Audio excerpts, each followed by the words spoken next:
هنيئا لإبراهيم لاح هلاله هلال بدا للناظرين جماله هلال ربيع فيه جاء محمد فتم لنا البشرى وعم نواله. Malben TV ñoo leen di ñaanal gàmmu jàmm. alhamdulillah wasalaatu wasalaamu ala rasulillah sayyidina wa mawlana muhammadin sallallahu alayhi wa sallam. na'uuzu billahi min shururi anfusina wa min sayyi'ati a'malina man yahdillahu fa huwa al-muhtadi wa man yudlil falan tajida lahu waliyan murshida. alhamdulillahi allazi hadana li hadha wa ma kunna linahtadiya lawla an hadana Allah. subhanaka la ilma lana illa ma 'allamtana innaka anta alimul hakim. yawma yaqumu ruhu wal malaikatu saffa la yatakallamuna illa man azina lahu rahman wa qala sawaba. alhamdulillah, assalamu alaykum wa rahmatullah. Nos sincères ziyaara à tous les dignitaires religieux ici présents, à toute l'assistance. Nous commençons tout d'abord par redonner l'intérêt à ce sujet. Comme l'a dit notre cher frère Cheikh Moussa, c'est un sujet d'actualité, c'est comme on dit, une tragédie qui est en train de ravager le monde, qu'on le cherche ou non, mais c'est une réalité. Aujourd'hui, on est tous choqués de l'entendre dire qu'il y ait parmi même des disciples de Cheikh, des gens qui se réclament homosexuels ou trans. Donc c'est quelque chose à dénoncer, mais aussi à chercher des solutions pour résoudre ou même prévenir les communautés ou nos futurs enfants. Et c'est pour cela que le président de la commission des conférences nous a donné ce sujet qui est très intéressant pour notre société humaine, pour nos valeurs, pour nos croyances et surtout pour notre religion. Louange à Allah, le créateur, l'unique, l'absolu, le dominateur suprême, le réel qui confirme la vérité et fait disparaître le faux. Il dit فَأَقِمْ وَجْهَكَ لِلدِّينِ حَنِيفًا فِطْرَةَ اللَّهِ الَّتِي فَطَرَ النَّاسَ عَلَيْهَا لَا تَبْدِيلَ لِخَلْقِ اللَّهِ. Dirige ton être vers la religion exclusivement pour Allah. Telle est la nature qu'Allah a originellement donnée aux hommes et pas de changement à la création d'Allah. Dans un autre passage, il dit Inna Allah la yuqayyiru ma bi qawmin hatta yuqayyiru ma bi anfusihim. En vérité, Allah ne modifie point l'état d'un peuple tant que les individus qui le composent ne modifient pas ce qui est en eux-mêmes. Il dit encore Wala amurannahum falyughayyirna khalqallah. Satan dit que je leur commanderai et ils altéreront la création d'Allah. On va parler aujourd'hui de la notion de transgenre.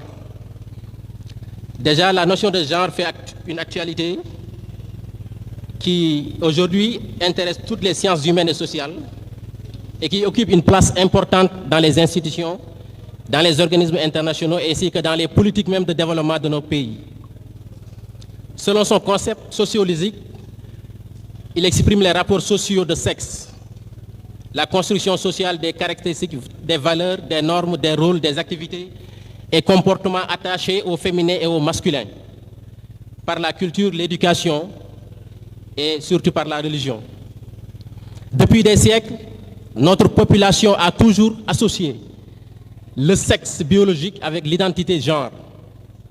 C'est-à-dire que le genre d'un individu est déterminé grâce à son sexe biologique. Et tout cela l'accompagne durant toute sa vie.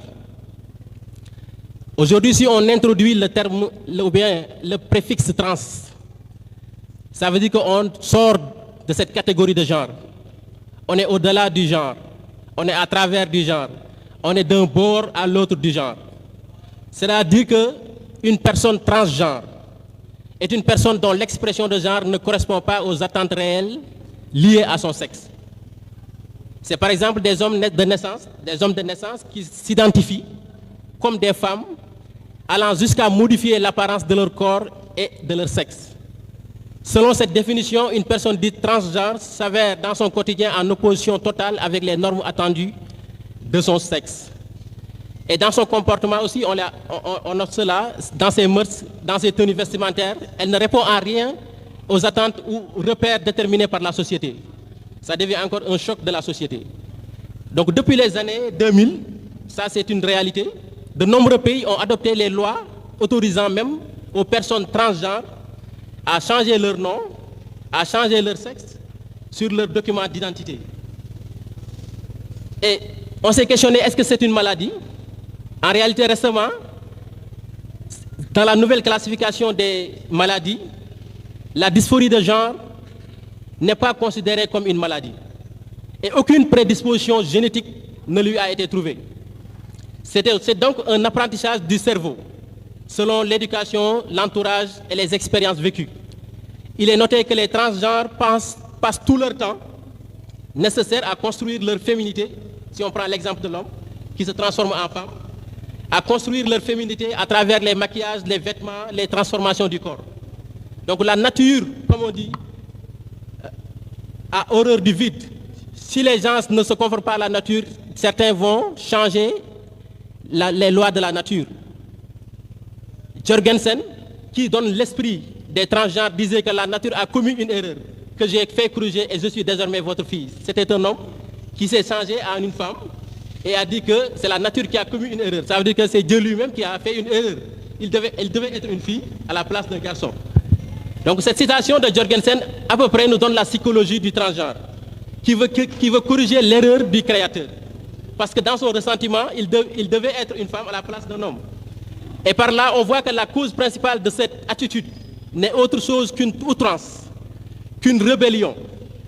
Et en fait, une sorte de désobéissance devant le créateur de l'univers.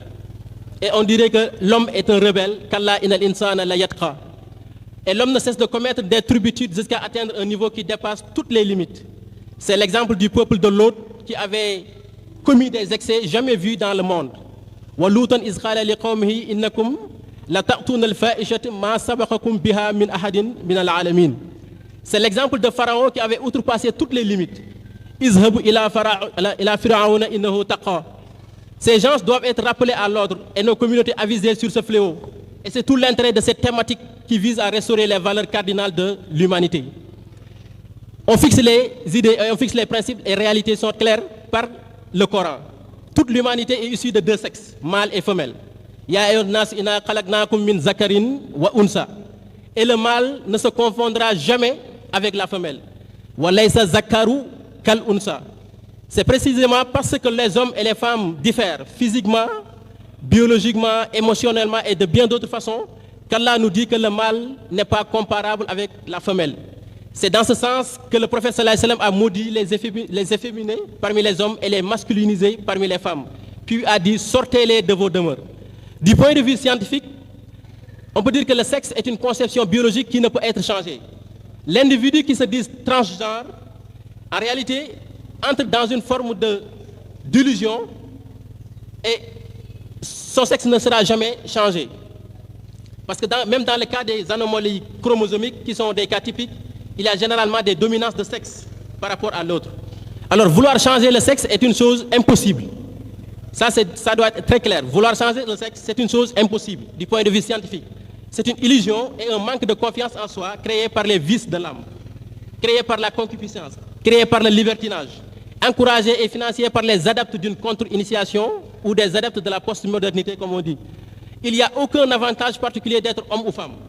Le Créateur nous a montré qu'il n'y a pas de supériorité substantielle de l'un ou l'autre sexe par rapport à l'autre. Soyez homme ou femme, vous aurez toujours besoin de l'autre parce que hunna libasun lakum wa antum libasun lahunna. Et dans le monde spirituel, l'homme et la femme ont une égale dignité devant les grâces divines. Cheikh Ibrahim a montré cette réalité en disant فأما المقاصد فحسب عارفين بل من بقى بعد الفناء وسلك النهج رسول الحق والنفس ملك هذا هو رجل أنثى أو ذكر. Voilà donc que transiter vers une genre, c'est quitter ta propre personnalité unique et particulière pour aller à la quête d'une autre personnalité imaginaire que tu ne réaliseras jamais. Les conséquences désastreuses de cette transition, c'est l'anxiété, c'est la dépression et c'est le suicide. Des études scientifiques ont montré qu'un taux important de tentatives de suicide et même de suicide ont été notés au niveau des gens, des transgenres. À cela se rajoutent toutes les pratiques nocives comme la prostitution, la surexposition au VIH, le tabagisme, l'alcoolisme et la prise de drogue. Donc les acquis durant la vie dominent sur les prédispositions innées. Les transgenres disent qu'on ne naît pas femme, on le devient. Et nous, nous disons qu'on ne naît pas incroyant et pervers, mais on le devient. D'après Abu Huraïra, le prophète sallallahu alayhi wa sallam a dit Ma min mawlidin ila yuluda ala fitrati fa abahu yuhawidani aw yunassiranihi aw yumajjisani. On apprend par ce hadith que le milieu, l'environnement, la famille, l'entourage, l'éducation influencent sur le devenir de l'homme. Ainsi, la seule solution qui existe contre cette crise des valeurs, c'est la quête de la pureté originelle par l'éducation spirituelle. Seule la spiritualité pourra sauver la civilisation de l'homme, sinon il n'y aura pas de sauveur.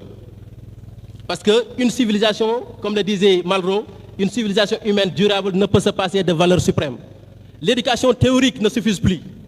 Il faut nécessairement la compléter par des pratiques spirituelles qui préservent la turpitude et des vices de l'âme. Itlu ma uhi ilayka min al-kitab wa aqimus salata inna salata tanha anil fahsha'i wal munkar wa la zikrullahi akbar. Cheikh Ibrahim disait dans les kashifs que les maladies internes ne guérissent que par le zikr. Les pensées sataniques ne s'interrompent que par le zikr. Les idées narcissiques ne s'affaiblissent que par le zikr. Grâce à la persistance dans le zikr, les angoisses et les anxiétés se dissipent de la vie de l'homme. La paix et la quiétude n'existent que dans le zikr. Alladhina amanu wa tatma'innu qulubuhum bi zikrillah. Allah bi zikrillahi tatma'innul qulub. Cheikh Tidiane nous disait la mer des périls, des calamités, des épreuves et des séditions est devenue si grosse que les hommes en sont complètement submergés, à tel point que les prières ne serviront plus à celui qui s'y noie. Et pour se sauver, attachez-vous à multiplier l'istighfar, la bénédiction du prophète sallallahu alayhi wa sallam, et invoquez la ilaha illallah. Le médecin a prescrit donc des médicaments en ces termes. Wa in qulta halzal wirdu nahju Muhammadin aqulu naam wirdi li nayli safai. فما الورد إلى الذكر لله وحده تصلي على المختار غير ورائي فما في ذكر الشيخ أو ذكر غيره فوردي لداء العبد عين دوائي. Le cheikh nous a dit que le but recherché dans la pratique spirituelle, dans l'éducation spirituelle, c'est d'enlever les voiles de l'esprit par son retour à sa pureté originelle avant son incarnation dans le corps. C'est là où réside l'ensemble des connaissances, des gnoses, des états, des bonnes moralités, des stations, des illuminations, des dons et la proximité réelle.